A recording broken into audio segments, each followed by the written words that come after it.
Welcome to the Hope for Thing, a Native American podcast where we discuss focused topics within the tribal housing and self-determination. I'm Melissa Atkins, the Training and Development Coordinator, and with me is Brooke Warrington, the Training and Development Specialist. Today we'll be taking a back seat, and this episode will be the floor for several adults of the Seminole Tribe of Florida to discuss their thoughts on climate change. We have Krystle Bowers, Climate Resiliency Policy Coordinator for the Heritage and Environmental Resources Office for the Seminole Tribe of Florida. And we have Wilson Bowers and Courtney Osceola with us as well. I'm going to now pass off the mic to Courtney, and she's going to go ahead and introduce herself, and everyone else is going to tell a little bit about themselves before we dive into today's conversation. Hello,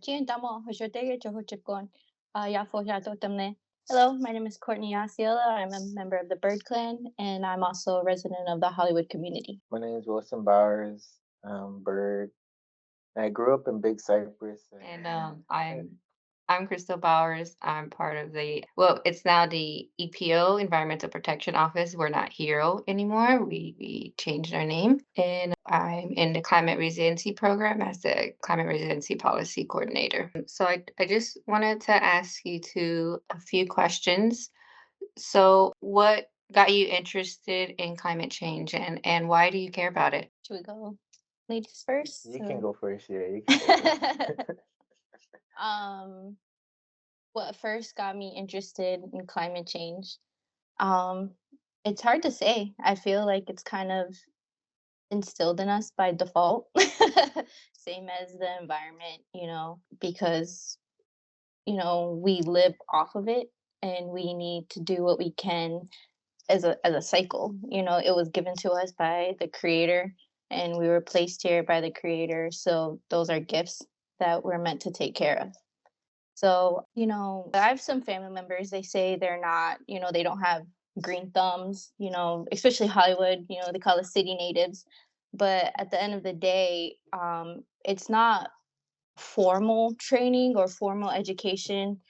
It's just kind of what we're taught is you shouldn't be wasteful of things, and taking care of what you have and what's around you as a sort of pride as well. So I don't think there was a certain trigger or thing that was like, oh, okay, I need to do this. It's just like by default. And then as it gets worse, it gets hotter. And then the seasons change when they really shouldn't be. It's like, hey, we really need to, it's getting serious. We really need to take a very mindful step of where we're headed. Yeah, I always find it weird when it's like, "Oh, so you're an environmentalist?" It's like I want to live still Yeah. comfortably on this planet. Like I don't know. It's just such a weird thing to be like, "Oh, you're into climate change or you're not into climate change." It's like Yeah. um we should that should be basic human thing. I don't know. Yeah. And that's the thing too, is like people always talk about having children and grandchildren and big families, and that's what we're taught, especially after the Seminole Wars and repopulating. But it's like you want us to do these, you want us to have more and produce more children and all this, but you want them to be on a planet where they're not going to have a good way of life. So it's also, yeah, sure, things may not be bad now, but you also got to plan for the future, even though things are pretty bad now. But it's like, not also just thinking about yourself, but our future generations. So that part of like those go hand in hand. Yeah, it's not really an American thing to do to think about future generations. That's really like I think that's an indigenous concept that's been gaining momentum Yeah. in American culture, but definitely American culture is like individualism, Hmm. only care about freedoms and all the other kind of stuff Yeah, I American. don't know. Like you said, like I don't know where it came from. It just kind of like just started, and I don't know. Like you would be taught some of it, and or like told some of it in school about climate change, and like would be like the recycle. Like they always like push that when you're growing up, and you get older, you look into it, and you see stuff. It's just like that's not really working, and Hmm. then you dig deeper, and then it's just like, yeah, it's all these like corporations or whatever that are pushing it to put it onto everybody else, so they don't Hmm. have to take responsibility. And then Exactly.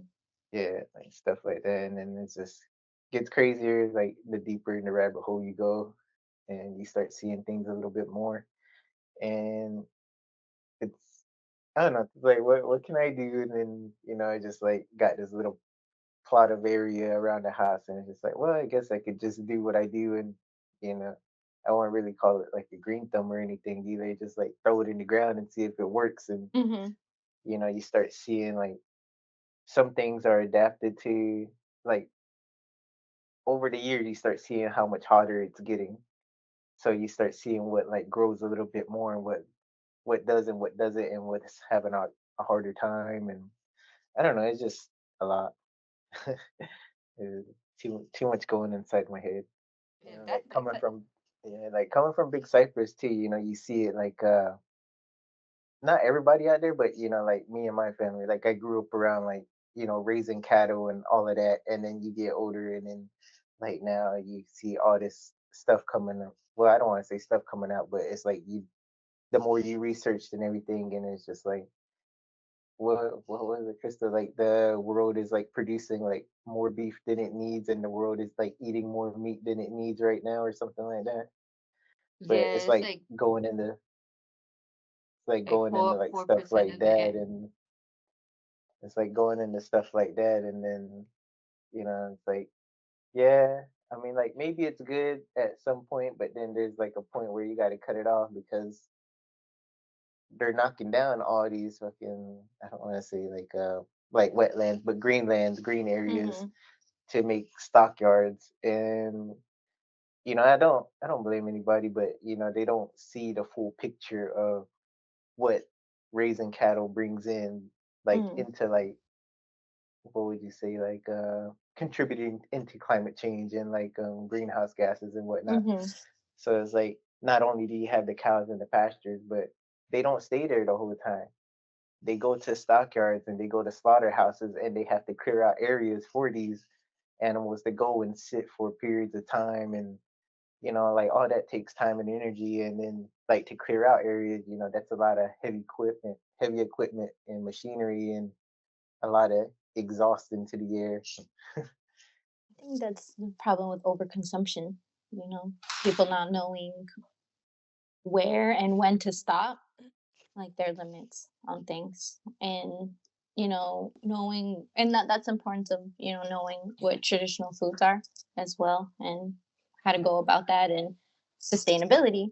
And it's like people get mad about like with the Alaskans, that the Native Alaskans, when they hunt certain, but they use the whole whale, nothing's going to waste, and realizing what that means and what all that takes, it's a lot of hard work. So I think that goes into. Yeah, and, like Wilson was saying with the cattle production, I think it's like humans and the livestock we eat is accounts for about 90% of the biomass of animals on Earth, and then the rest is wild animals. So, I mean, that right there shows you just the massive amount of biomass that is only just for livestock for feeding us. And I know a lot of these cattle producers. They talk about sustainability and wanting to, make it, better for the future. But the things that they're switching is probably only benefiting like one area, while and like shifting the burdens onto different communities.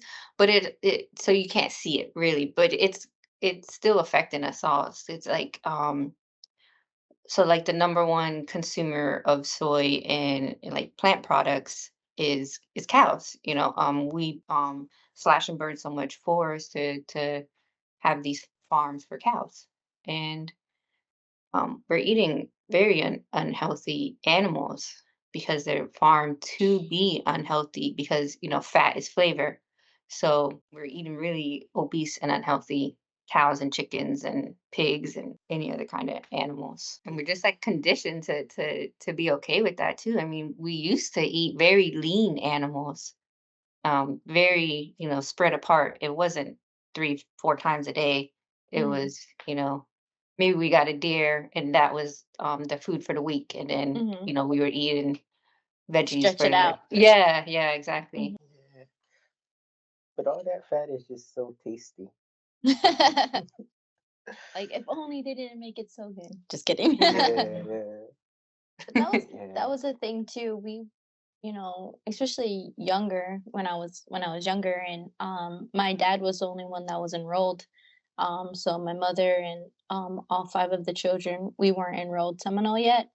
So we got to live on the reservation, but at the time there were no, benefits.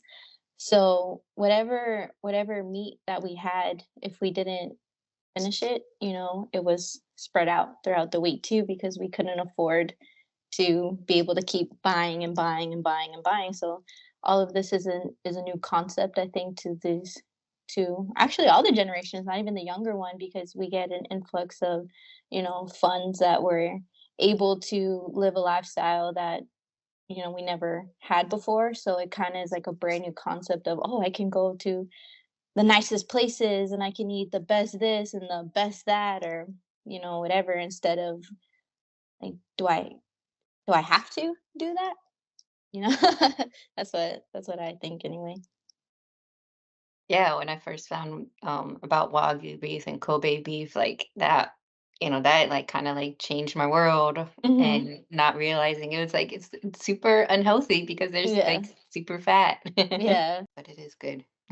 No. Yeah, yeah. What and like you said, like it goes to like overconsumption, and I think like you said, like the influx in funds and like the ability to do that, and it also comes from what do they call it?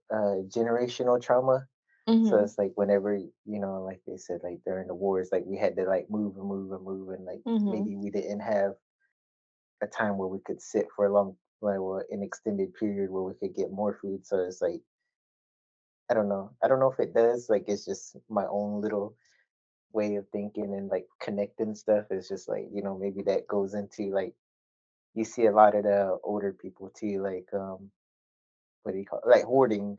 It's Mhm. like, oh, let me get more than what I need just in case, Mhm. just in case. Mhm. But it's like that just in case doesn't happen. It's just becomes a pile, like a stockpile, and then just becomes hoarding, and you know becomes unhealthy for them. Well, Yeah, that's and that's the all. same. Sorry, and that's the same with cooking too. Like when we cook over the fire, it looks bad if you don't have more than enough food, because you only just have enough food for who's here, instead of thinking like, okay, who is going to be here? Do we have enough food? Because, and are you going to be realistic about those leftovers as well? Are you going to really eat it tomorrow? Or what are doing something with the leftovers, dropping it off somewhere to someone where they haven't cooked, or whatever your persuasion is. But that's a really big thing too, is like having too much, like a plethora of food and overcooking, I feel. And that's the same way with Krystle and I talk about Eshbakshi, like way too much, and then where it's kind of unnecessary, I feel. But finding that That's balance, crazy. because yeah, and like I have a big family. What, there's like 35 of us maybe. But sometimes schedules don't match up, so there will only be like half of us. So it's like, really sitting down, like, okay, who's going to be here? Okay, we don't need to cook for 40 people if there's only going to be 15 there, and okay, what size, what actual meats do we actually need?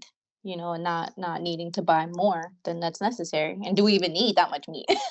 Do we need a whole meat menu? Like, no.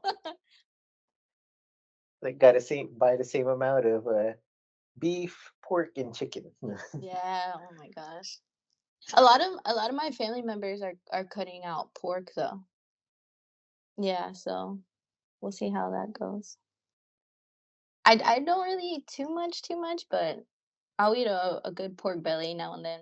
Like I told you both, I'm moving more towards plant-based. So, out talking about shibokshigi and out there, man, there's like no plant-based options whatsoever. I'm making the only plant-based option out there, Yeah. literally.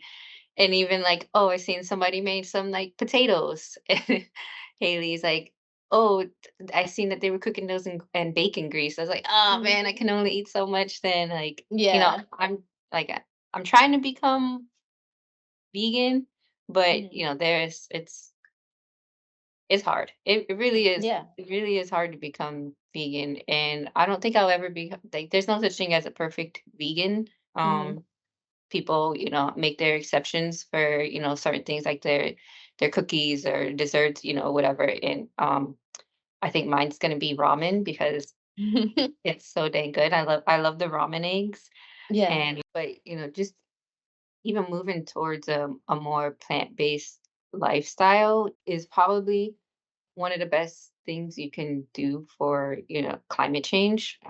It have the most effect like as an individual action, as well as planting like a native plant garden in your yard or like on your balcony or something. Mhm. I know Wilson was talking about earlier, like there's just so much, and like you don't you feel like you can't do anything because it's really these corporations driving it. Yeah. But your diet and a garden is Yeah. probably the best thing you can do for to feel like you're doing something for climate change, Mhm. because recycling doesn't work unless it's aluminum or Yeah. metals or computer components. Plastic recycling was never meant to work. That's a thing that unfortunately oil companies made up to make us think that we can do something so they could continue to make plastics. Mhm. Um, Yeah, not using one use things yeah, as yeah, as least possible. yeah. I've been trying to do that more at Shpokshigi as well, like have reusable plates and stuff instead of disposable ones. But even that's been like a mission to try to get people Yes, to it use. is. I'm like, Yes. I'm like trying to think like, oh, maybe if I bring out like UM and FSU plates, like people are like gonna try to But use those. you know that's what trips me out though is because the people who don't want to use them because oh you have to constantly wash them, those aren't even the people who wash the dishes though. So Yeah, it's kind of like it's not even you. yeah. There is not a hierarchy, but there are levels to it. You got your young girls, they're prepping and they're getting the food that you need. Then you got the slightly older ones who, okay, they're the ones traying everything and putting it out where they need to go. And then you got your older women who are the cook, who are actually cooking it, and the ones who are the younger girls who are getting the food and prepping. Those are the ones that are washing the dishes because that's what we're taught. So it's like, well, you're not. You have to wash the dishes in. We have to wash the pots and the spoons and forks that we use. What do you mean? But I don't know. Yeah, that's a hard push because then I'm like, but you're still saving money too because you don't have to keep constantly buying the plastic forks or the plates, the cups, things like that. Sometimes we'll get the occasional like coffee cups for Oxy and but it's hard. You see it like when you like you said when you throwing them away, like you see the trash cans just overflow. It's like oh my Mhm. god, Mhm. and then it's like, hey, can you help us take this out? It's like, no, I don't really want to, Yeah. but I guess. Like I also don't want it to sit here, so I guess. Yeah, yeah. I don't want to get attacked by a buzzard when I walk by, so I Right? hope. Like bring a Yeah. big old And stick then with like you. yeah, when they load it up and then they take it over to the dumpster, it's like you see that dumpster, you just see all of that waste. It's just like, oh my Mhm. god. And then Mhm. like sometimes it's like some of the kids that are like trying to help and they can't throw it all the way in, so sometimes they'll fall out and just like, oh Just yeah, looking at it. yeah, Like yeah. It's terrible. You just see all that waste in there, like you said, like that overabundance of like plates and forks and stuff, and it's just like, "No, just use the reusable ones, and like, I don't have to buy this every year." right? But then, like you said, nobody really wants to throw it out, so that leaves less to throw out. Yeah, So I don't know. We have and so in ours we have like a banana tree where we put the excess food on for like a compost style. So at least we have that, I guess. yeah, that's awesome. Yeah. Yeah, we had that at Panther Camp too. I felt so weird just throwing food like my waste out because it's all plant-based. So just like I have my compost out here that what I usually use, and out there I was just like, what do I do with this? And they're, oh, there's Yeah. banana trees right there. And I said, oh, okay. Like I don't want to Oh, just throw it away. Felt yeah, it's weird. like, oh, okay. Like, you sure? You sure about that? Yeah, you see the banana trees out there in the front, like all her compost and stuff goes in there, and then like we'll Hmm. go over there and move some of that stuff around, and you see the little ecosystem in there like thriving. Hmm. It's like, it looks cool, but then it's like sometimes it's like, what was it that one day? It was like a centipede in there, and it was like Oh crawling around. yeah. It's just like, why is that in there? Like, make sure it stays Right? Like, outside. don't let it come in. Mhm. Or the cats hiding it too. Oh yeah, yeah, they run in there too. I don't know. The Those neighborhood cats. neighborhood cats. Yeah. Mhm. And Ajax checking out, Yeah, make sure things are going good. Make sure the yeah. centipede stays outside, Right, right. Comes in looking around, it's like, y'all didn't throw no meat away. Right? Like, for real, guys? Yeah, I know. I don't know. I know, like out there, I don't know about tigers, but I know in BC, like you could feel it getting hotter out there. Like I know this year it's like really hot. Yeah, ours was Uh, during a heat wave. oh shit. Really? Yeah. Mhm. Mm-hmm. Dang. They said during Hannah Hodge said during the bird dance that you know how they usually give them about an hour Hmm. or in between. He said they gave them another hour and a half. Wow. And I was like, like, yeah, that's good, to give them that break, but it's also getting hotter and hotter as wait Yeah. until 2 o'clock, 1 o'clock, 2 o'clock. That's when it's at its peak. So at the Yeah, same time, you don't really, want them to be there at that time. yeah. um, it Dang. definitely is, and usually it rains, so we cool off a bit, but I think it only it there was a thunderstorm like at night, but not during the day. Like any kind of rain would we usually look forward to cooling off. So And it's like just like sitting heat too. Like it just yes, like there's no cool wind or that little breeze comes through and it's just like blowing that hot air around. yeah, It's terrible. I've only felt And like that when I was in like Las Vegas or Yeah. like Arizona, and I was like, yeah, this don't happen here. yeah, the ground is drying out, so it just feels like there's no humidity, just dry Hmm. heat. Yeah, straight up dry, which And is like, crazy oh feeling that in the swamps, huh? yeah, like a few days ago, like when we were doing it out there in BC, I was telling let's see, Aunt Joe and Christian are the two in the back, so I was telling them, I was like, make sure you let them know, like, stay cool, whatever. And then this was what after the second round, I think, Mm. and he was like, "Oh yeah, yeah, I've been feeling better. I feel cool." I was like, "Bro, like you just got like 2 gallons of water and like Oh rinsed my yourself down. Of gosh. course you feel good." Yeah, It's then you fucking like go into shock. yeah, I was like, dude, like just the sun is still out. It's still Hmm. hot and it's still Yeah. just sitting heat. Just make sure everybody knows. Okay, yeah, yeah. Because what was it? The that heat exhaustion symptoms or whatever. Hmm. They let them know like either before y'all line up or when y'all line up. Oh yeah, yeah, yeah. That's a good idea. That's a good idea.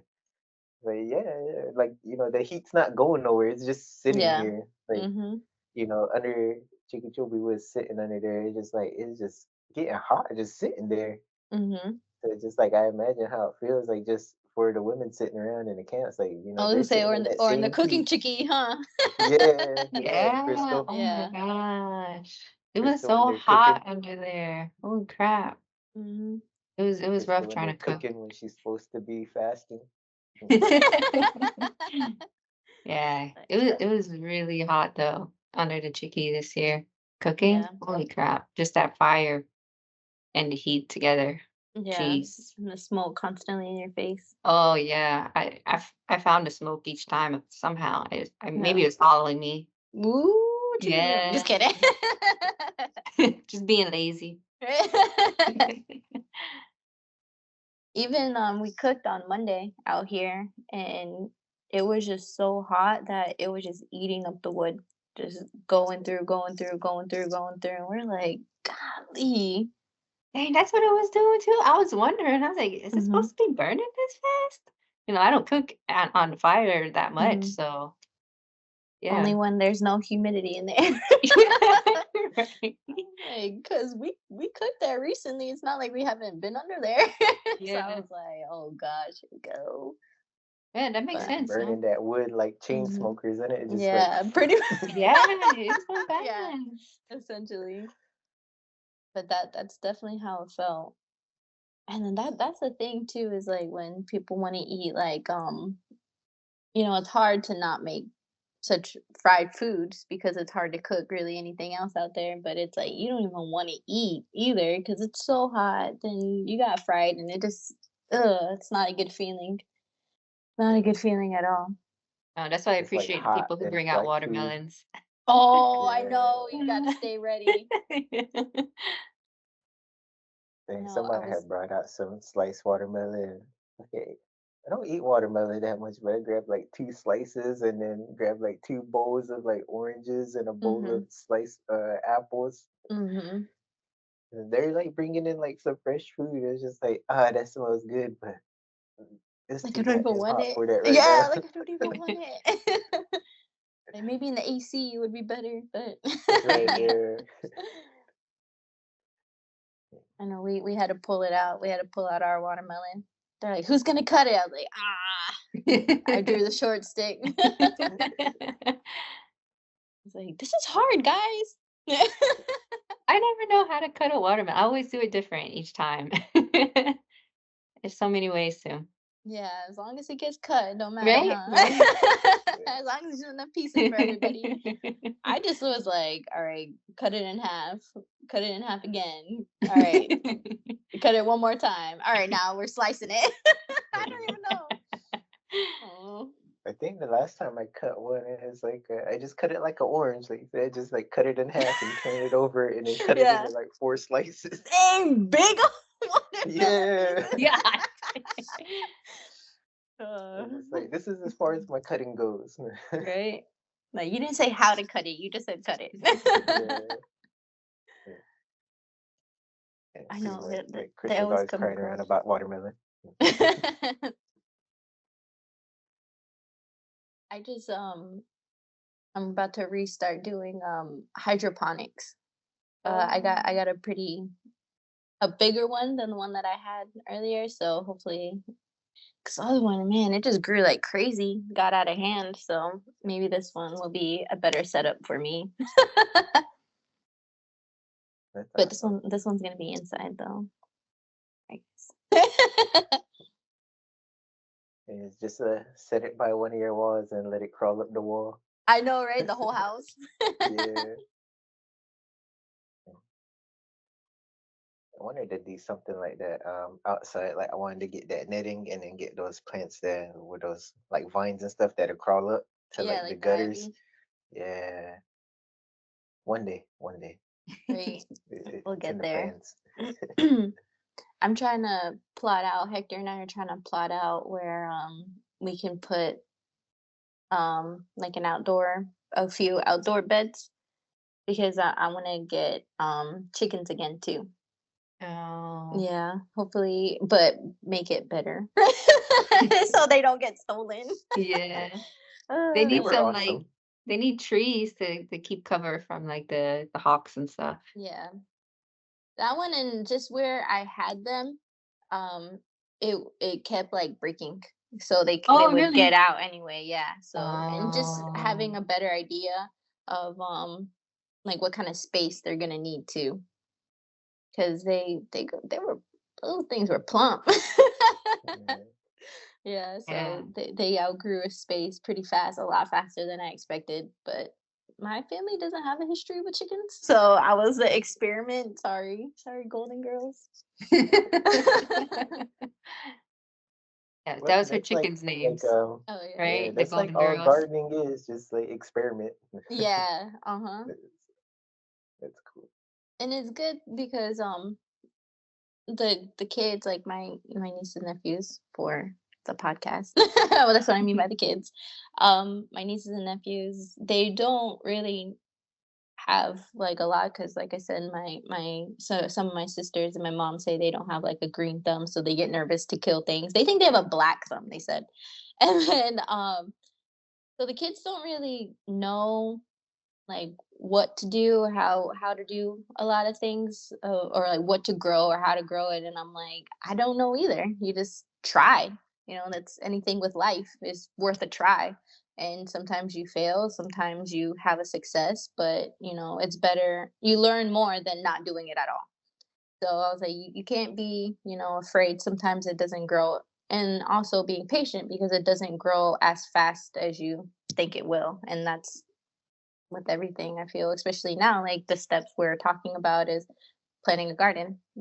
That's a small step, sure, to some, ideally, but it's still a step taken.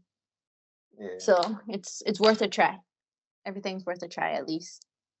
yeah, So definitely. they get excited, and I think I'm moving a few. Yeah, it really helps you realize like where your food comes from when you Hmm. start growing your own food. I mean, before I started, it's just like, oh, everything came from the grocery store. I can get it Hmm. so easily. But then me, Alyssa, and Brooke talked about it in a different podcast. Like how difficult it is to actually grow food and like Hmm.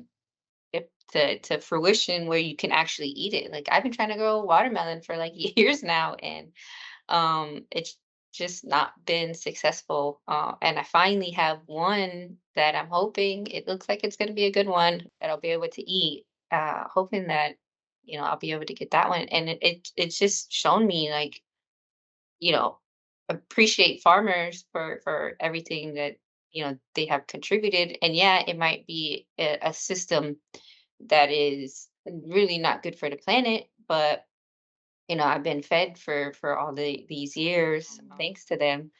And and the reason that I'm sorry, I'm going to go on a little tangent and rant, but it's like a reason that system is even in place is because of like subsidies and um just the way the bills are written. And it could easily be switched to more like a regenerative organic system if Hmm. like bills and subsidies were put on given to these farmers instead of maybe not instead of, but maybe like at the same time. So, there's incentive to switch over Yeah. instead of completely disregarding these farmers that have fed us for decades for some families. And but yeah, that really makes you appreciate, how long it takes to grow food, and that is not easy. Not easy to grow Yeah. food, especially when you're coming from nothing. Like, I just learned a few months ago, my great grandma, she used to grow sweet potatoes. Hmm. And I have that in my garden right now. I'm like, oh wow, I'm following in my great grandma's footsteps. How Hmm. well, I didn't even know that, and but now it's a thing now. Yeah. It's crazy how it just comes right back around. Yeah. That's where I'm trying to go, corn, because my uncle Cecil was always the one that he grew it for us. So by the time we were able to eat it, it would be the ones that he grew. And I didn't even realize that, growing up, it's just like, oh, we can finally have corn. Yes, like let me have three. And then not realizing fully where it came from. And then after he passed, they'll be like, who's gonna get it? And I'm like, what do you mean? Like it's always there. Like the corn's there. We just gotta cook it. They're like, no, like somebody's gotta get it. And then finally one year I told my mom, it was probably about maybe about 3 years after he passed. I was like, I think I'm gonna start making corn, and then like start trying to grow it. And then she's like, oh, your daughter used to do that. And I was like, wait, what? What do you mean? And so that blew my mind because we would always kind of go back and forth, my uncle and I. It turns out we're very similar in our mindsets, but didn't realize it when I was younger. So Does it he was does he have any leftover seeds? I don't know. Oh, That I'm not sure yeah. of. Yeah. I don't even know like where he got it. And that's where I'm like, all the mango trees that we had, the sugar cane that we had, because we used to always eat fresh sugar cane when we would have to go out there and clean up and things like that. My other uncle would be the one to chop it down and then bring it. And I didn't even realize that, and I'm like, darn it. Why didn't I, pay more attention and could ask more questions on and try to, learn. But, being a kid. But Yeah, so that's then true. that is just, I guess, going back to that, back to square one and figuring it out and keeping that alive and talking with whoever will listen. Of like, okay, we gotta do this because the kids, when I grew pineapples, it was tiny. That thing was tiny, but it was so good. It was so sweet. Like you can taste the difference from grocery store to, when you have it yourself, when you grow it yourself. And that's the same with the mangoes. They don't even want store-bought mangoes anymore. They're like, okay, no, we're just Even doing it for. Ajax, right? Oh my god, Ajax. Ajax is the bougiest kid of them all. He's like, oh, only organic, homegrown for this dog. Yeah, Ajax is her dog for everyone who doesn't know. Oh yeah. Just casually bring him up. Yeah. Yeah, and we did a whole test. We thought our okay, obviously dogs are intelligent. We know that, but you don't want to view your dog as super intelligent because oh, that's just my puppy. He's just a puppy. He does puppy things. And we did a whole test. And I told Krista about this, the whole test of homegrown mangoes versus store-bought mangoes. And he would just like not throw up, but like spit out the store bought mango slices, even though we sliced them up right next to each other. And I was like, no way. There's no way he can tell the difference because they're mangoes. Ajax, they're mangoes. Like it's food. You're a dog. And then I gave him the ones that we grew at home and he tore it out. He's like, then I'm like, hold on, let me see. Then I gave him the store bought mango. He's like, huh? And then he gives me like a side eye and then walks away. And I was like, are you for real? Like you like mangoes. And then you just wasted one. And then we came back again. I gave him the one that we grew. He ate it, gave him the store bought one, and he spit it out and walked away. And I was like, okay, so that's not a coincidence. We tried that 2 years in a row too, to like really see. And yeah, I don't know what his deal is, but he only eats homegrown mangoes. He's smart. Non-GMO. Yeah, exactly. But our other dog, our older dog Ace, he would eat like the store bought mangoes. So I'm like, I don't know what this dog's deal is. So I don't know. He's the detector. That's awesome. The kids they're looking at the mangoes. I told them I finally got avocado this year, so they're like so excited. They're like, oh my gosh, when is it ready, when is it ready? And I'm like, soon. But that's been an experiment. It's just been a tree just there for like years, and I'm like, well, it's nice to look at. And the next thing we know, I saw avocado on there, like the little seed thing, and then it keeps getting bigger now. I was like, oh, That's I don't even awesome. like avocados.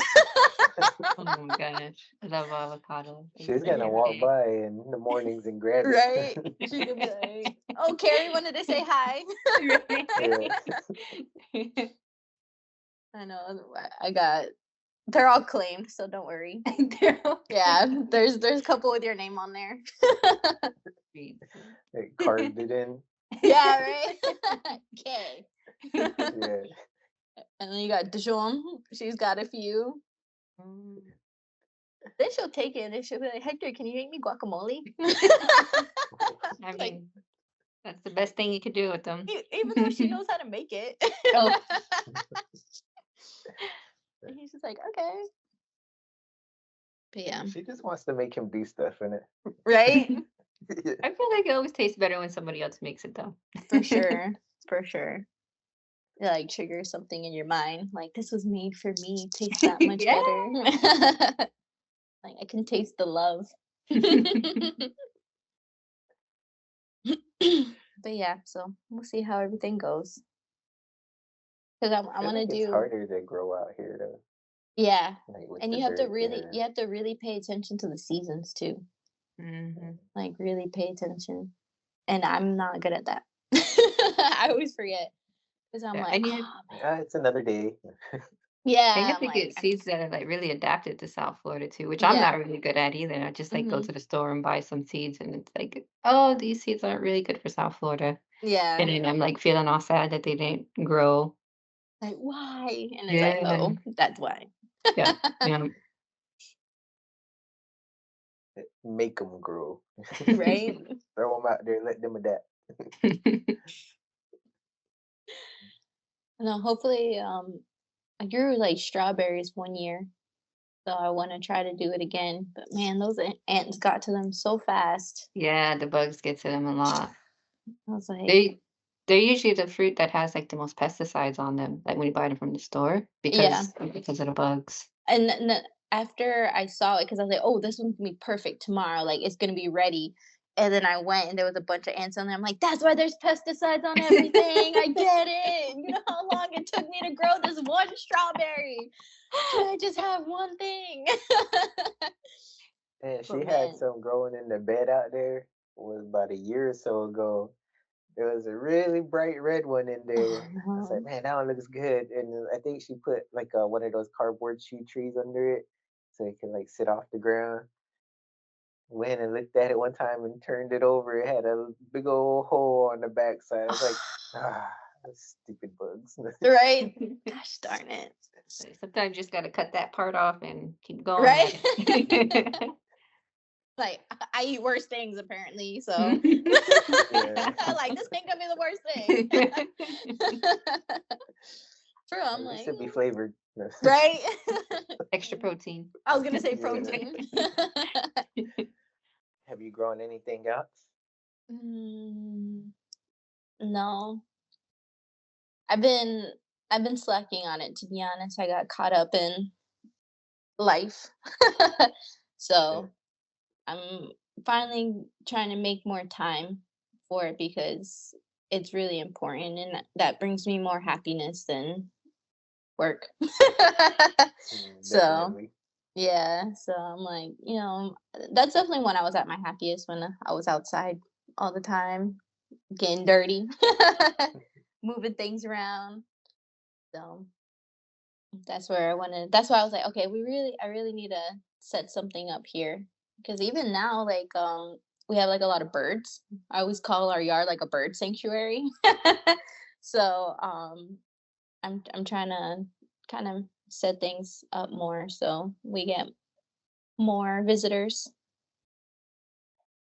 Yeah, we have a lot more birds now because of the stuff we've planted as well, and Hmm a lot more cats too because Yeah. we feed the neighborhood cats. So I'm always surprised about that. They always say cats kill so many birds. I'm like, we hmm still have a lot of birds around here. Maybe Yeah. it's the habitat that's lacking for birds and not just the cats. Yeah. I only seen them kill one bird, and it was a Yeah. bird that would like swoop down at them every time they like crossed the road and everything. Oh, I maybe they think were it was getting that close to bird. a nest. Yeah. Yeah, Yeah, that's that's the what it only was. time they really swoop down. Our birds, the ones that come, they come like every year. I noticed. Like, Obviously you can't tell by bird, but I noticed that it's within the same family at least because they don't swoop at us anymore. The first year they kept swooping and swooping and swooping, and I was like, we can't even walk out our front door. And then the second year they're like, I think they swooped like a couple of times, but then when they realized we're not doing anything to the nest, they're like, okay, they're cool. So the past like 2 years, they let us go by, and then we find birds' nests. We're like, oh, there's a bird's nest here. We didn't even know nice. because we didn't get swooped at. So I'm like, I think we're friends now. We passed the vibe test, the vibe check. That's awesome. Yeah, we get a lot of what are those ones over there that hang out by the mulberry tree in the mornings? Uh, We get like blue jays and mockingbirds. Mm, yeah, yeah. nice. Yeah, we got a Like lot of the blue jays over here. They like to hang out on the top of the cooking and eating chickie. Mm. Yeah. I see them in the back, like whenever just like extra rabbit food like falls out or whatever. I'll see Mhm. them like hanging around there and like picking at it, or they'll just be sitting on the fence like they're like looking around, looking for something to get at. Yeah. And like I said, like the mulberry tree, like I trimmed it up about a month or so ago, and it got really green and started fruiting a lot more. Mhm. And you see a lot of birds out there picking at the ones that fall. Mhm. And over here too, like you'll see a lot of those little mockingbirds like floating around by the where she like has her dragon fruit and what is that, the passion fruit vine? Oh yeah, I passion think fruit. like they'll be all around there and stuff, just lingering. Just waiting on their moment. Yeah, but they've been pretty cool over here. Um, I went outside one time in the back, and one of those squirrels was out there. He was like yelling at me. I thought he was gonna jump at me. Like, this is mine. Get away. Yeah. And then I took some of the rabbit food and put it out there. It's like yelling at me the whole time until I went back inside, and then finally like like, he calmed down and went down and got it. Yeah. It was just like, Sounds hey, like me when like, I'm hungry. Just kidding. where's my food? Rick, I've been here 10 minutes. Where is it? Like me in Costa Rica. Just kidding. All of us in Costa Rica. Right? Oh gosh. Talking about hot. Oh my goodness, yeah. Yeah, and That see that's fool in the like rat was. another thing we have to think about with with climate change as well is like a lot of these, developing countries are starting to get more air conditioning as well, which, is their right.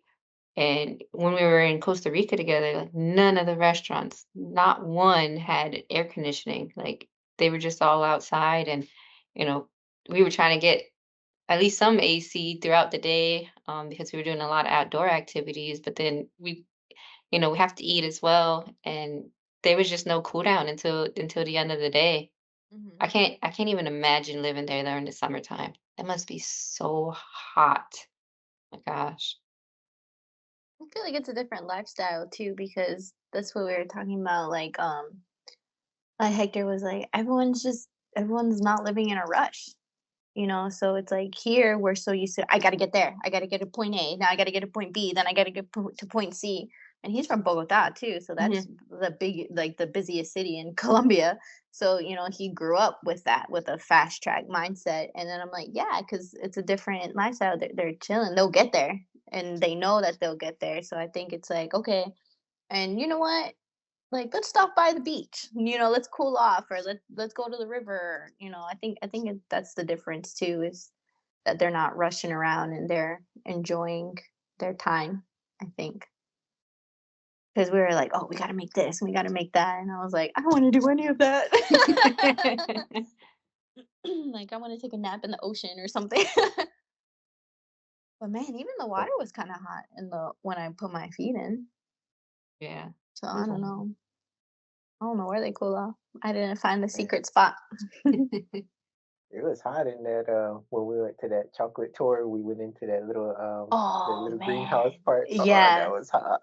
That Oh was so I hot. yeah. know. I was like, I don't even want to go in there. I don't want to go. I knew it was gonna be hot too because I looked at all the material that it was made out of. I was like, this is gonna be a sauna. And I was like, my guy, you do this to make chocolate for people? Like, again, like, I appreciate you because I was like, chocolate is so good. But Yeah. man, he was putting in work because that's killer.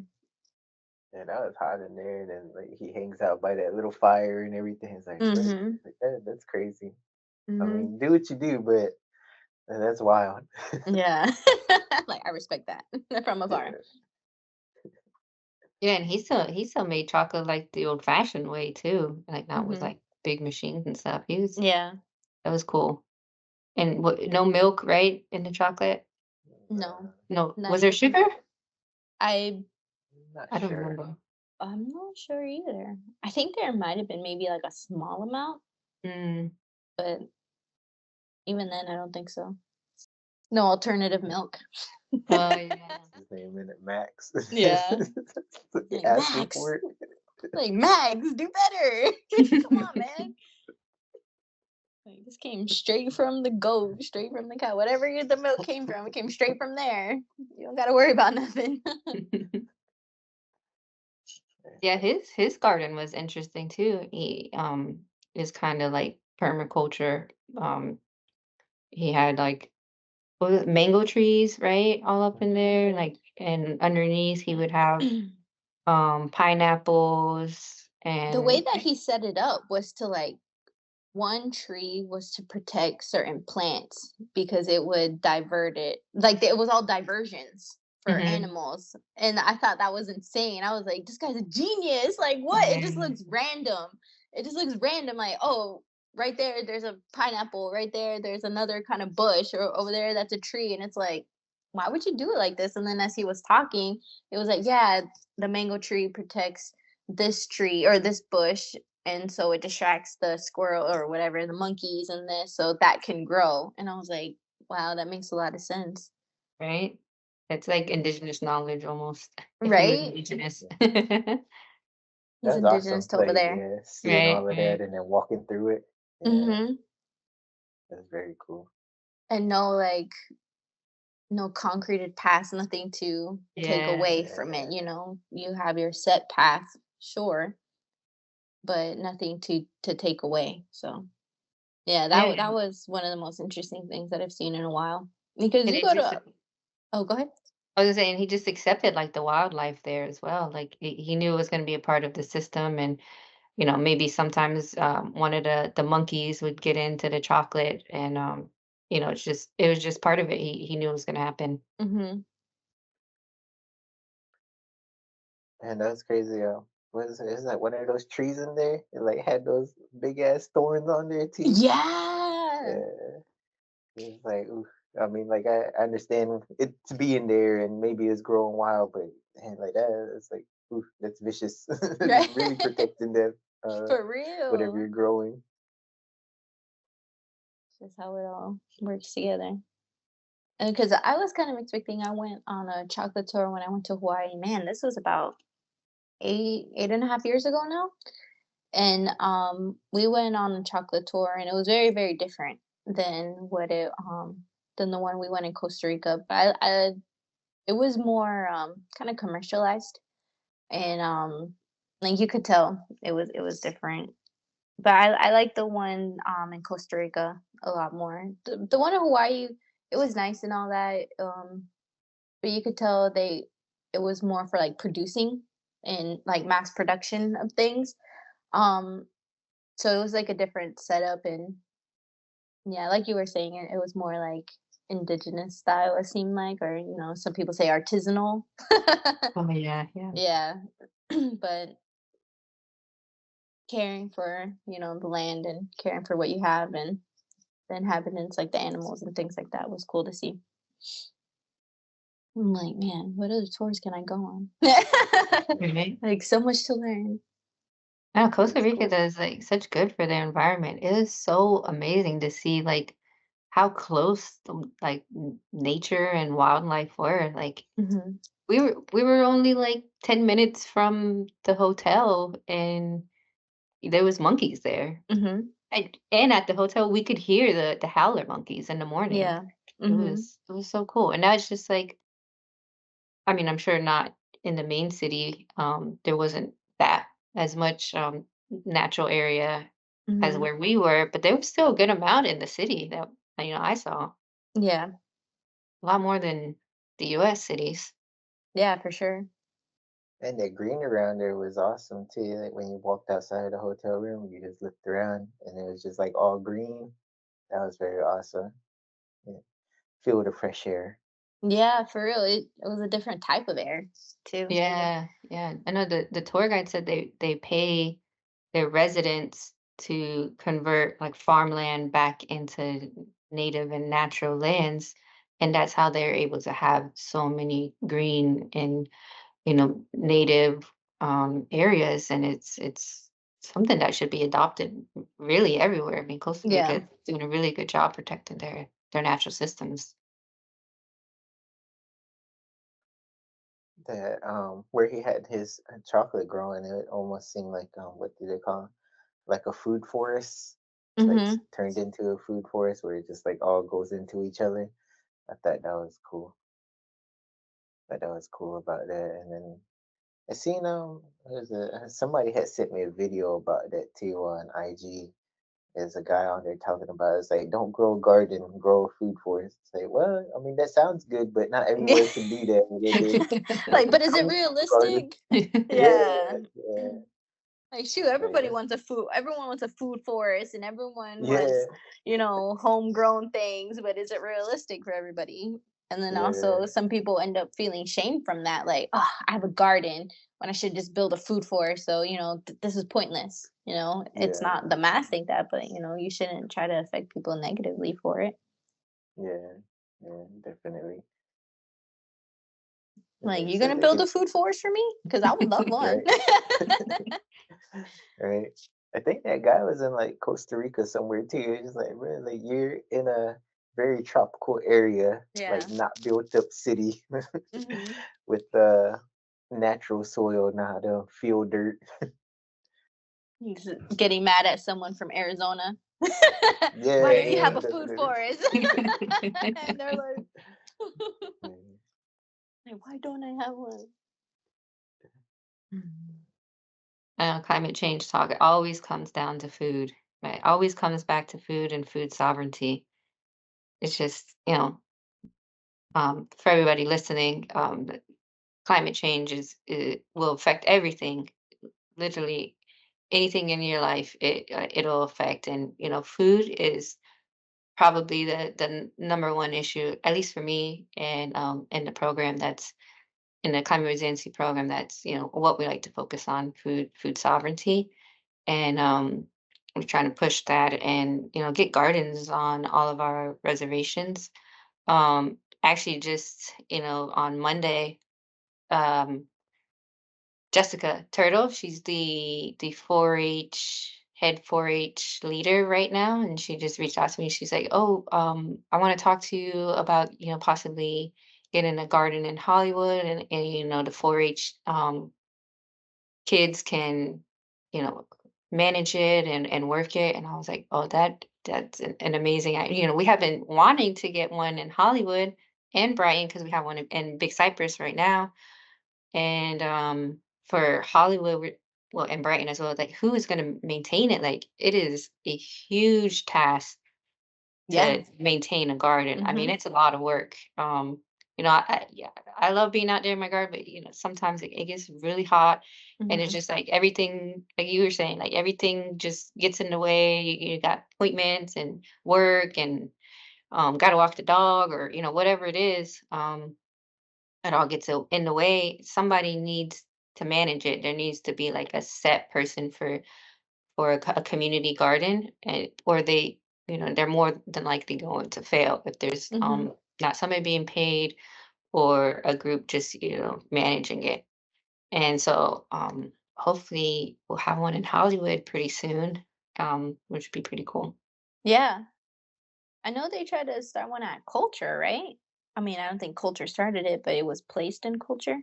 Yeah, I think they tried to start one, but Mm. I'm not sure how well it did. is that what they Yeah. had out there one time? Yeah, that's Yeah. what's just a patch of grass now. Yeah, yeah. Yeah. What was it? Those turtles just roam around on? Yeah. Where would they want to place it? I think over there, by like the pigs and all, Oh, or okay. we can call the 4-H stuff. Mhm. But we'll see. I mean, I think it should be more central in the community because that's That's kind why of where a it little was in far. Culture was a good spot. It Yeah, was just, who was going to maintain it for sure yeah, because yeah, a lot of communities have them when I was recently in Bogota, um my uncle-in-law, we went walking around the neighborhood, and in their parks they have a bunch of parks where the surrounding families, because that's it reminds me a lot of like Miami on steroids. So it's like just it's just a lot of concrete. So then and families, they don't really have homes, they live in apartments. So you just see a bunch of apartment buildings all over the place. And in a lot of neighborhoods, what they were doing in the parks, the residents themselves, they were making their own community gardens. And then that anybody is able to take from it whatever that they need. And I thought that was a really cool concept that they had. And they're like, and when you have something honest like that, when it's like free, and over there, there's a different, not a different sense of community, but they do have a sense of community in the way that if someone, because you know how in some places you'll have something that's free, or a structure, and then you have another group of people who want in and just want to demolish it. They want to do things to it that is not, they'll try to tear it down or whatever, just cuz they want to do that. And but over there, if even if a neighbor sees some group of people, kind of stomping on the garden or something, they'll be like, "Hey, don't do that. Why would you do that?" And they kind of get on to them and like, "Go on, leave it alone," and leave. So then that still is able to they're able to maintain that. And I feel like you can't do that in a lot of places here. Not so much on the reservation, but as a whole, you're not able to do that because there's so many different people from all over the place, different cultures, different backgrounds, different priorities, where I feel like it's hard to, get a sense of community as one. So that would be a really cool thing to do, I feel, all around here. I know some places do try to do that, but it'd be nicer, or I feel like better for everybody if we're able to do it more. What I think it was that Miramar community garden we visited one time. That one was really nice. I like that one. That was like in the middle of a neighborhood, right? Yeah, that one was cool. But like you said, like it'd be cool to like have those like more like that, like set up around like for people. Yeah, yeah. I mean, I'm excited about it, about a community garden coming down here. I mean, like I said, it's been a struggle with my own garden.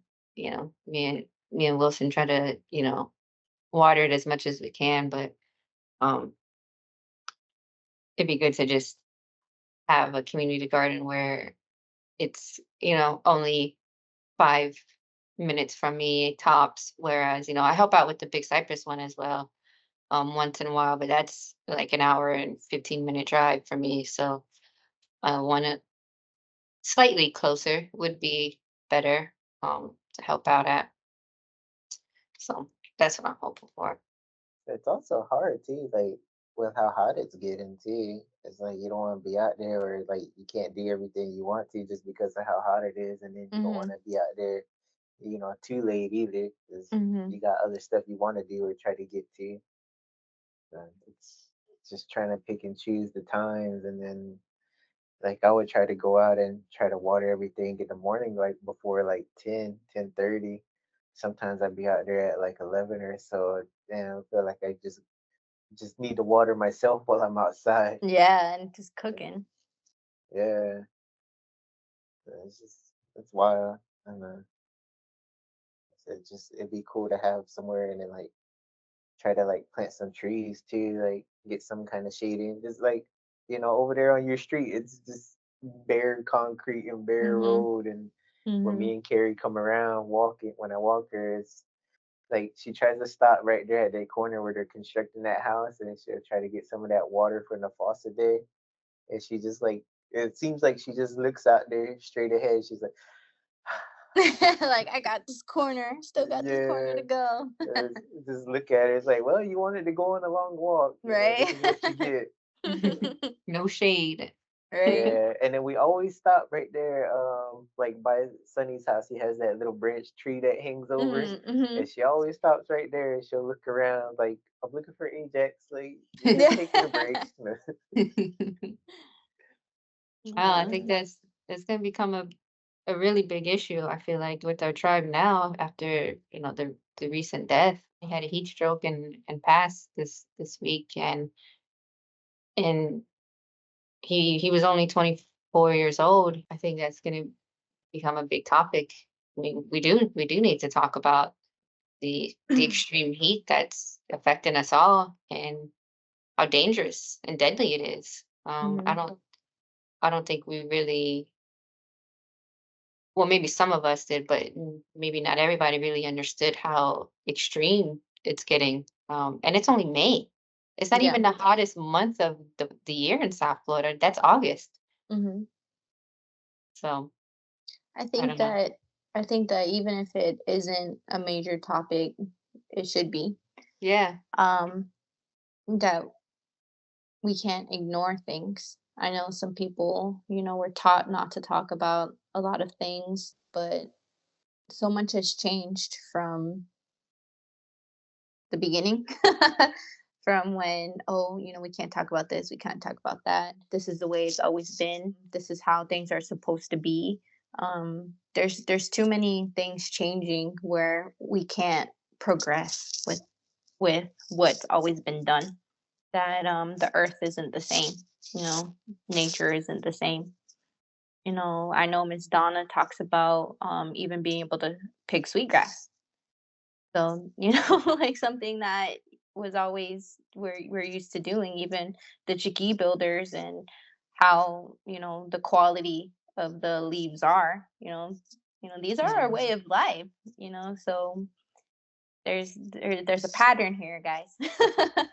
So what are Yeah, you it's gonna like do that. about it? Not even just with our culture, just trying to walk around like Hmm. is getting ridiculous. Like during the summertime, I don't even walk to the gym, and it's like for the people listening, it's only like a 2-minute drive, so like a 5-minute walk from my house, and I refuse to do it during the summer because it's just too hot, and then there's no shade along that walk. Hmm. And like you said, it's changing like more rapidly. So it's, like you said, like it has to be talked about, especially like what just happened to you. Like it's like a firsthand experience account of climate change, like how it can affect us, like culturally or traditionally. Like she said, like with just building keys and getting the fans. A lot of guys would be out there, what, about 6, 7 in the morning, working till about 3 or 4, maybe till like sundown, and that'd be harder for them now, like just based on how hot it's getting. Yeah. Yeah, even with like the cattle workers, right? They don't get up late. They get up like at 3 or 4 and get out there by like 5 in the morning. Yeah, like I know some will try to be out there by like 5. My dad used to try to be out there by like 5 or 6, but his it's kind of unfair to look at his because he had his he had his herd, like they knew what was going on, so he went out there. It was pretty easy for him to get them into the pen and everything, but others aren't like that sometimes, and you gotta go and chase them around or whatever, and we try to get done, and we try to have them done by maybe get like a herd or two done by like 10, 11 at the latest, because when you get them in there and you run them around in those pens, they start getting hot and they start trying to catch people. And like now it's like getting hotter, so try to get out there, try to get them done faster, so they don't have to be in there and like overexert themselves. Sometimes once in a while you might see one like get too heated and like it might fall over and you see it foaming around or whatever. And Hmm. that's not just in the pens too, that's out there in the pastures as well. Getting tougher for everybody. Yeah. And I think, Definitely. what Crystal was saying about our everyday lives, so many people are set on just being in their cars because it's not, we talk about it in the Val Florida not being very pedestrian friendly. It's meant to be vehicles in order to get to certain points.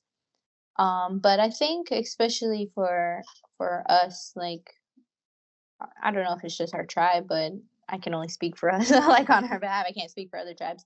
But a good way to get people noticing is by how is it affecting us culturally? I think that's a good Sure. topic starter for them to realize that. And because it's so ingrained in us, not in a negative way, but that's just who we are. It's part of us. So it's, yeah, that's a big part of your life. So this is affecting a major part of your life. And then because I feel like what he was talking about with cattle, you know, my dad, even until he was like, he passed, he was 82 when he passed, but he woke up every day at 6 a.m., and that was already when he was older. He used to wake up 3, 4 o'clock in the morning because he was a chicky builder.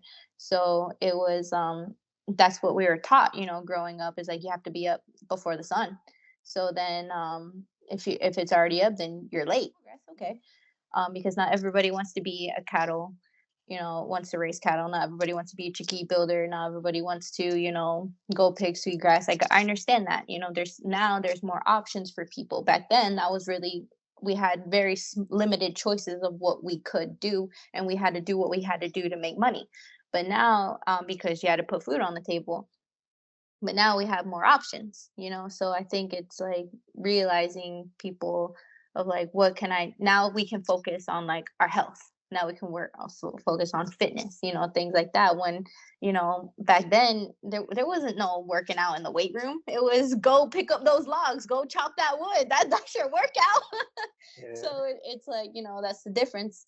Now, it's kind of like connecting the two, the old ways and new ways, and realizing that, we are both these people, because that's what we were raised with. And how is all of this affecting our way of life, culturally, traditionally, and in the future, with things that we like to do every day, because it's getting hot and people like to go to the beach, and now it's affecting our ocean, our water in the Everglades.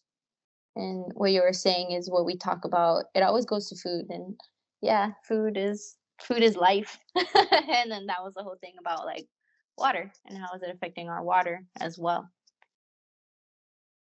Yeah, and like you're saying, like it's you want to go to the beach and stuff, and it's heating up the water.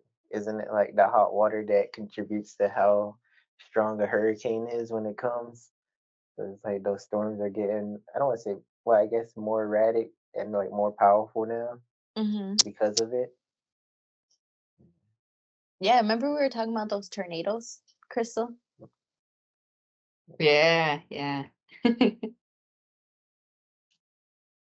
Yeah, definitely warm ocean water is fuel for stronger hurricanes. And I think last hurricane season they noticed this phenomenon where the so like I said, the storms they build the energy, they grab the energy from the oceans, which is heat. So they grab the heat, and then usually what would happen is the storm is pulling up heat from the surface of the water, and then so that will draw up more cold water from underneath the surface. But what's happening this past year, past hurricane season, was that it was just drawing up more warm water. And so there was just an unlimited amount of heat that can fuel this hurricane. Whereas in the past, there was a limit, once the Hmm. surface water was taken up, the cold water would start coming. And that was the limit that the storm was getting to. Now, I mean, it sounds scary, but there might not be a limit anymore. I mean, there's even talk of making a category 6 hurricane status. Right now it goes category 1 to 5 for people who don't live in Florida. 1 is the least severe, and 5 is the most severe. Um, and so they're talking about maybe even doing a category 6, which is really scary to think about, because a lot of our homes and buildings here are rated for category 5. And if we have to do another category 6, I mean, that's a lot more expensive. Hmm. Because what is it? Category 5 is what, 200 plus, I think, miles an No, hour? I want to say it's under. Is it under? I'm I not thought it was sure. like 200 plus. I don't know. I want to say Li- 150 at least. yeah, maybe. Yeah, yeah. Uh, lived here all our lives and don't know it. I know. I'm like, gotta stay inside. Yeah. Yeah, Like Fishaki Meche got me.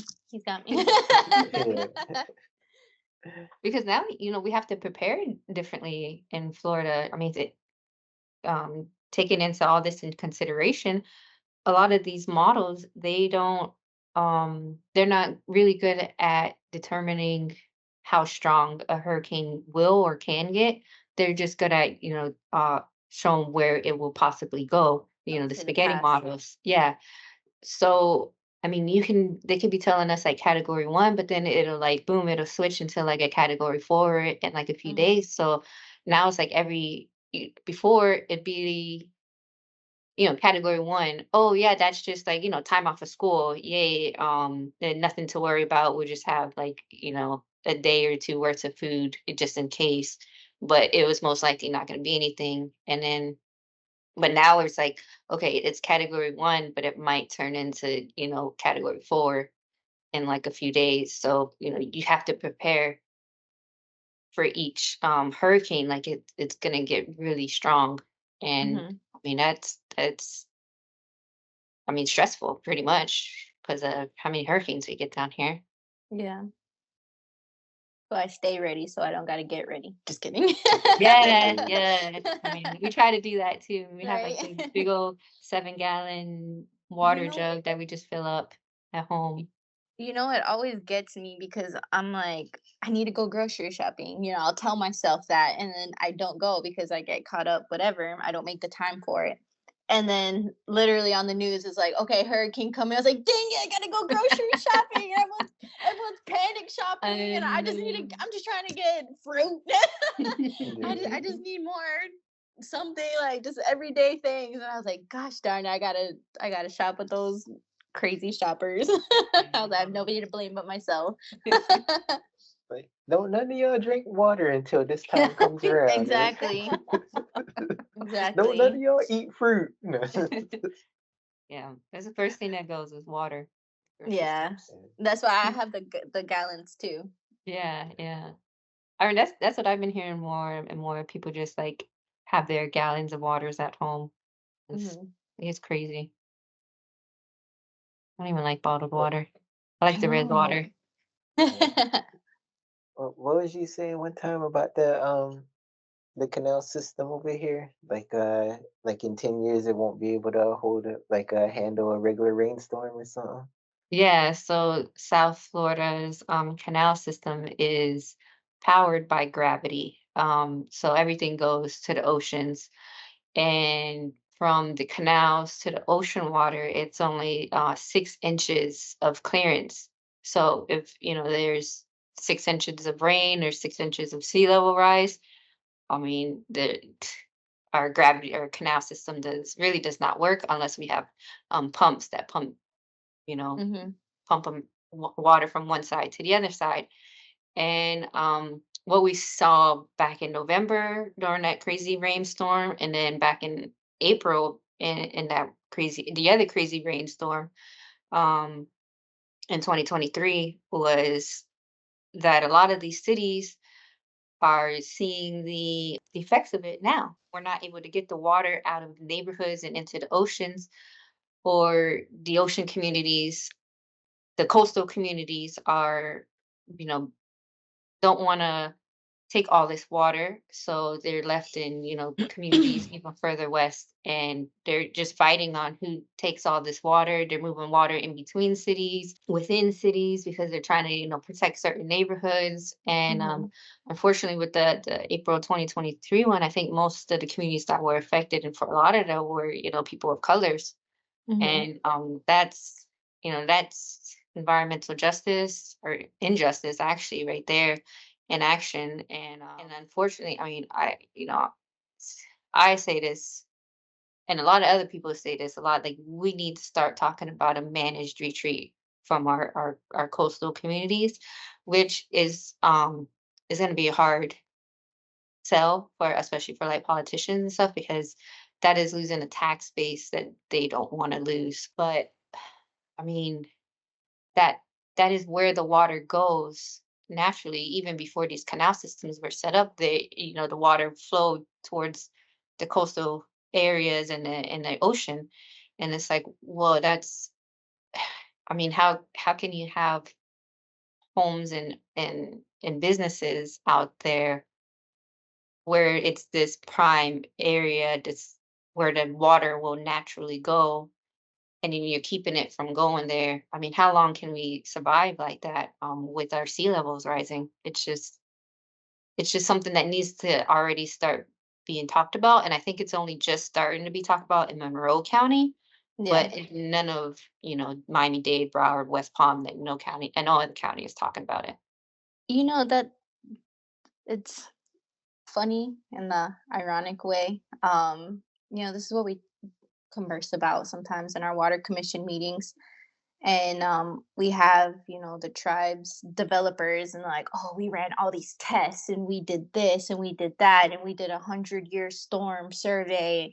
And then we sit there and we're like, yeah, you think you're gonna control what Mother Nature is gonna do? Like you really think that you outsmarted Mother Nature? You're gonna and that's what we talk about that. And then we also say you're looking at an area of land that's swamps, that's swampy. There's a reason why that area is swampy. There's a reason for that. No matter what you're gonna build on it, no matter what progress you think that you are making, you're never gonna outsmart Mother Nature. You're not gonna build anything. There's no mechanism on earth, because it still strikes when it's going to strike in whatever way it wants to, and that's out of our hands, because that's what we're taught. That's what the Creator wills. Who are we to think that we can outsmart the Creator?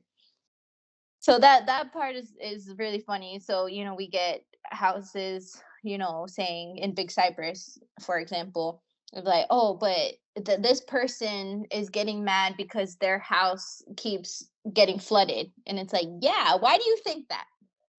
Tell me, why do you think that your house is getting flooded? And then so that's the same thing here, Miami-Dade, Broward County. And that's people that aren't even involved with Yakutesis, with Native Americans, that we can tell you that that's not going to work. You think you can build these concrete pads? Oh, I'm going to raise it 8 inches. Like, okay, you think it's not going to strike elsewhere? You don't think that it's going to mess with the foundation? Like, it all comes around, because that's what Mother Nature does. That's what the earth does. So I'm sorry to laugh, but like, yeah, you're 100% correct. And those are conversations that, I know we're trying to have within the tribe, and just starting. We might be a few years late on that, but it's better late than never. But and this is we're on such a smaller scale of what we're building. So imagine, the counties in general. Those are major cities. So yeah, sorry to throw that little tidbit in there, but Yeah, engineers, killing they me. engineers definitely have a different way of thinking. I know, Yeah. I mean, I think it's happened probably thousands of times over, but one of the stories I heard is like, there's some building that gets flooded a lot, and they have plans to move it somewhere else, but the plans are in wetlands. They're like, that's not gonna solve your problems. Like, that's gonna make it worse. Yeah, they don't, engineers are, taught to do a specific skill and set, but they're not taught to think about the environment. I would I say think it's that's, black and white, yeah, but yeah. there's no room for gray area. I'm like, Hmm. like, you gotta have some kind of awareness of where you're trying to build. Sure, that's a beautiful building. I'm sure it'll be great and useful, but not there, bro. Yeah, not there. Not there. And then when it's supposed to be indestructible, and it's gonna withstand so many this and so much of that, and then bam, first hurricane in shambles. Yeah. It's like, yeah, because, oh, we were prepared for a category 3 hurricane and a category 5 hit, and it's like, yeah, that's, you don't know. And that's man's plight, isn't it? You don't know. You think you know, but you don't. In Hmm. the grand scheme of things, we really don't know anything. And the more Hmm. that you think that you know, that's your downfall. That's our downfall. Yeah, But yeah, yeah. I feel like the more I've learned, the more I've realized I don't know. And then, yeah, like, just especially with like climate change science, I mean, they just found out that Doomsday Glacier, I forgot what's the actual name for it, but they call it the Doomsday Glacier because like once that melts, Mhm. there's going to be like 10 feet of sea level rise, and they thought they have a new technique to look through the ice and Mhm. like see throughout the glacier, and they see that it is melting a lot faster than they previously thought, Mhm. and they really don't know what that means yet because they just started researching it, so they don't know if it's been like that for a while or it just started. So I mean, so there's still a lot of uncertainty with climate change research, but not to say that it's uncertain climate change is real, because climate change is very much real. It's just how fast and Mhm. in which ways it's going to affect us is the uncertainty. I mean, I know for a while, even just acknowledging that climate change, so, oh, put your tin hat on, and it's like, what do you mean? Go outside, and then you'll Mhm. see. I remember I was telling you about the conversation about with a woman I had in Minnesota, and they just had a snowstorm, and I think it was October. And then I was talking to my native friends out there, and they're like, "No, we usually don't get it until later." And then, the lady, I was like, "Oh, climate change," and then she was like, "No, no, it's not climate change." And I was like, "Oh, so this has happened before?" "No, it's never happened, but that's not climate change." And I was like, I'm not trying to like freak you out, lady, but like, the climate is changing. Like it's in the name. But I was just like, okay, have a nice day and stay safe out here. Yeah, it's become such a political word now. People like don't even want to accept it. It's just ridiculous how Yeah. like that these politicians have made it that way. I don't know. So It's a radicalized. hoax in it. Yeah. And just to hide what they're capitalizing on in a negative way. Yeah, yeah. People just don't want to hear that we have to change the way we live. I mean, it is. It's going to be a hard transition, but we need to radically change our systems and the way we do things. But it has changed. Yeah, And they just accepted it because right now where we are in life, it hasn't always been that way. yeah, It hasn't. exactly. So Hmm. we've accepted the change in the name of progress. Um so you have changed. Hmm. You have accepted that. You've accepted those terms and you just normalized it. So I think that if, we de-radicalize it or in the name of Yeah. regression, maybe, accept that and I see like a lot of people are changing in like they're not wanting to live in cities anymore. Hmm. It was this glitzy glamorous life to live in a city, and you didn't want to live out in the woods. You didn't want to live out in out on the outskirts of town. But now that's what people want. They're realizing that no, that is a good lifestyle to have, and it's sometimes it can, or a lot of the times it's seen as a privilege. There you go. That's the word I Oh, was looking for. It's a privilege to be able to live that life. yeah, it definitely. And what you're saying about change, that just made me think about like public transportation, because I'll always tell people I'm talking to that we need more public transportation, we need more trains, um, bike lanes and stuff, and they'll be like, oh, that doesn't work. That doesn't work in Florida. That doesn't work in wherever. That doesn't work in the United States because we're too big. We can't be like Europe. And it's like, okay, how do you think people moved around before cars were invented? Like it Hmm. was, this country was built on trains. Every city, town, uh, every place had Hmm. some kind of public transportation, a tram system, a train system, a trolley system. It was something to move a lot of people around. And those train tracks and tram tracks and all that was destroyed to make more roads for Hmm. cars. So, like you said, we can go back to how it was. We've changed before in the past. We can change again and go back to how it was before. Hmm. Or like I said, meeting in the middle, Yeah. and we have better all the things that we've developed as mankind just going hand in hand with the old ways Yeah. and finding the best way to go about that. Just because it's getting a little late on time. I just want to ask one more question before we head out. How do you think the climate resiliency program should leave the Seminole tribe in climate change issues? I mean, I feel like y'all are doing what you can and like gathering what you need to present to the communities to show them like what's going on and try to get the other departments on board with planning for it and understanding it. But like the people as individuals can do what they can, like, like us, we can have a garden, or if we wanted to, we could get like solar panels put on or whatever. How how long has this department? I know you just went through a few name changes, but how long has this department been? How long ago was it created? I don't. Environmental protection, like I said, has been just for a few months now. And then like the water resource department, which is what originally started the entire department, started back in the Mhm. 80s. And Mhm. then the climate resiliency program started about 3 years ago. Okay. So even just that itself, the climate resiliency, because water resources, even that's relatively new Yeah. considering. But 3 years is not a very long time in the grand scheme of things, especially, with so much that's gone on.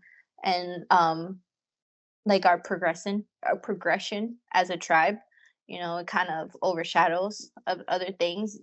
It doesn't make them less important. It doesn't make those progressions more important. It just overshadows things. I think it will take more time for people to really catch on. And the more adamant you are about, putting yourselves out there, the more and I know you guys are. I'm just saying that the more often that you do it, people will catch on because we live in such a fast-paced lifestyle, especially with social media. People just scroll through, scroll through, don't even really fully intake what they're seeing. So the more that you show that you're steadfast in your mission, I think, or and at least I hope it would catch on because this is a very important department. And Native Americans in general, we tend to get put kind of in the back of not progress, but in the back of social issues, even though our people and our history shows that we're actually at the forefront of those. So I don't know if it's ourselves that we take ourselves back, or we tend to get put back for whatever reason. We may know why, but for whatever reason, um, to show people like there's you may not know where to start, but that's what this department can be for, is to show you where to go, to help guide you, to aid you. And because I think that there's a lot of people out here who do want to try, they just don't know where to start, and or where to begin, and can be very overwhelming. I know I have some knowledge, and even now I feel overwhelmed with a lot of things. It's like, oh my god, all these things are coming at me, coming at me, coming at me. There's these problems, there's that problem. And then where do I tackle it? Where do I begin? Where do I start to chip away? I want to help my community, I want to help my planet. So it can be a lot. So I think the more that people know that what this department does and what they want to do, what they want to accomplish, um, I think it can be a really great thing. So I hope that you guys continue. I know sometimes it can seem like not enough interest is there, but I'm sure that you know it'll come. And but man, yeah, I don't know what other way to say that this department is very very important. We talk about culture. The culture Yeah. department is very important as well. It just depends on the importance that you put on it. If you don't think that it's important, then no, then it's not. What can you say? Your mind is such a powerful thing. It does, but it is. I went on a little rambling there. No, that was good. It really helped me. Like you said, people they want to do something, but it's just so overwhelming. I mean, even being in this field for as long as I have been and knowing all the problems, I mean, it is overwhelming. It's like, oh, this is happening, this is happening. So, what's the point of trying to eat less meat? Like Mhm. I'm just one person. It's not gonna do anything, but um, it it does help. I mean, like eating more plant-based is like has become like a really big movement these past few years. I mean, I think veganism like started in like the 50s or something, and a lot of people just want to say it's a fad diet, but I mean, it's been around for decades, and um, and for so long, even being in this field, I wasn't eating plant-based. I was eating standard American diet, and not really accepting how my diet was affecting the planet. It's just it's that, and it was habit as well, and like growing up eating a certain way. I mean, that's huge behavior change that is hard for most people. I mean, it was hard for me to switch. It took years, and eating, like, even drinking less soda.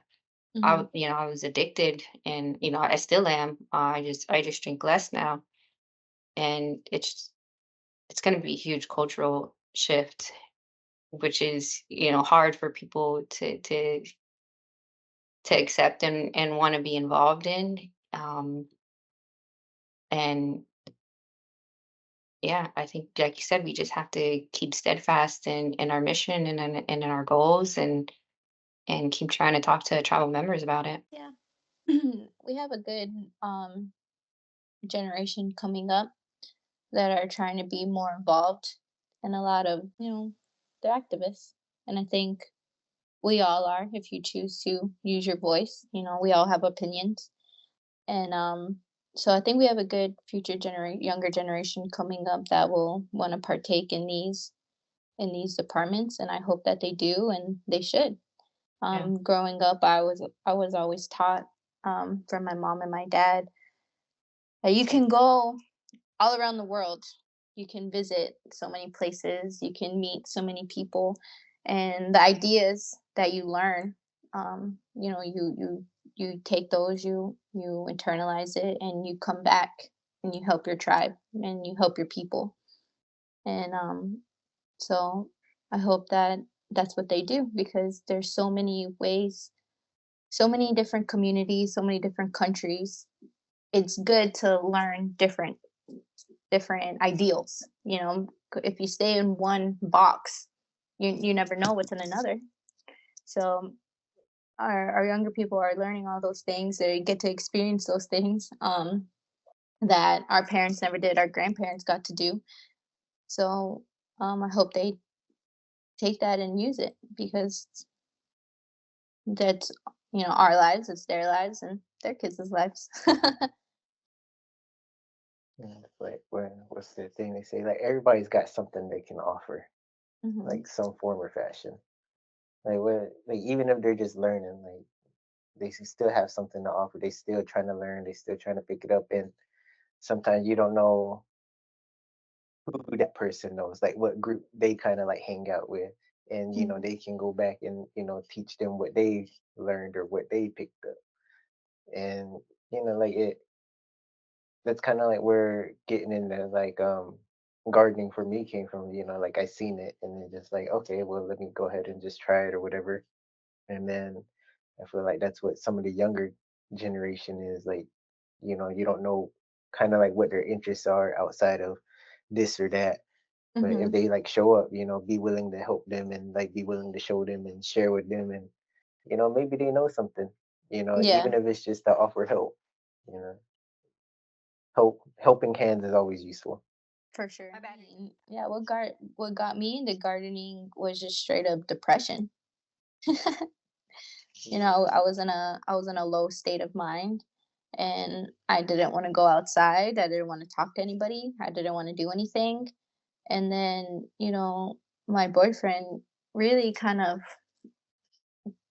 helped push me out of that mindset of like in staying in my own shell. And he's like, you're not meant to be inside, because that's what I always said. That's what I always told the kids. Like, we're not meant to be trapped inside. And obviously we don't want to be there in the right now, 12 o'clock in the afternoon, and it's hot. But going out and absorbing the sun's rays with sunscreen, but but that's helpful, and that started something inside me of like, oh, you can't be sad when you're trying to plant things, because those plants are living things as well, and it absorbs your emotions.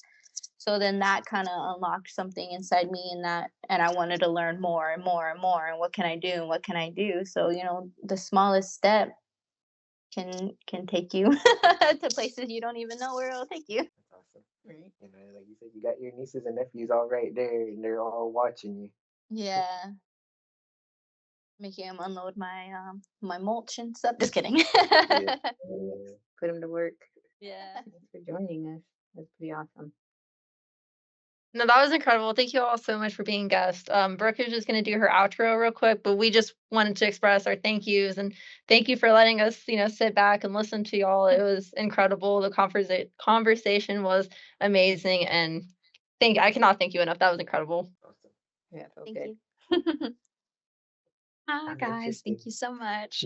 Absolutely. Y'all took us on a journey. All right, you guys. That brings us to the end of today's episode. Huge, huge, huge thank you to everybody for sitting down, sharing your thoughts, for allowing Awista and I the honor to be able to witness this conversation. It was so powerful. It was so moving. There were so many times where I was like, oh, I didn't know that. Oh, I didn't know that. So I know, for us, for our listeners, for everyone, who checks out the episode, they also are going to learn so much. And we really appreciate y'all being here. If you haven't had the pleasure, we recommend that you listen to another episode that we have available called Young Native Leaders on Climate Change. And that's where we had the honor to hear from the Seminole youth about their thoughts on the same important topic. But as always, thanks for listening to the Hoporenkv Native American podcast. If you enjoy our show, please rate and review us on Apple Podcasts, Spotify, and Google Podcasts. Please also visit our website, nativelearningcenter.com, to find information on upcoming webinars and trainings. Feel free to contact our website with any episode ideas that y'all would want us to explore, and be sure to come back for more content. Until then, this is Brooke and Awista, and we hope to connect with you guys again really soon. Bye. Thank you.